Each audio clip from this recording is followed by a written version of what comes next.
ভারতের মাটিতে আফগানিস্তানের বিপক্ষে সিরিজ খেলবে বাংলাদেশ। টি-টোয়েন্টি বিশ্বকাপের শেষে আগামী মাসে বাংলাদেশের বিপক্ষে সাদা বলে সিরিজ খেলবে আফগানিস্তান। সিরিজটি মাঠে গড়াবে নিরপেক্ষ ভেন্যু ভারতে। নিরাপত্তা ইস্যুতে নিজ দেশে আন্তর্জাতিক ম্যাচ আয়োজন করতে পারছেন না আফগানিস্তান ক্রিকেট বোর্ড। 3 ওয়ানডে এবং 3 টি-টোয়েন্টি ম্যাচের সিরিজ অনুষ্ঠিত হবে। ইতিমধ্যে বিসিসিআই এই সিরিজ নিয়ে আফগানিস্তানকে খেলার বিষয়টি নিশ্চিত করেছে।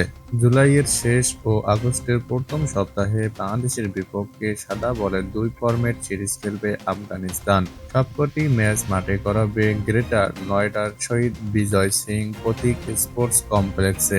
এদিকে চলতি বছরের সেপ্টেম্বরে ভারত সফরের কথা রয়েছে টিম টাইগার্সের। 2 টেস্ট এবং 3টি টি-টোয়েন্টি দিন তারিখ চূড়ান্ত করেছে Board of Control for Cricket India BCCI.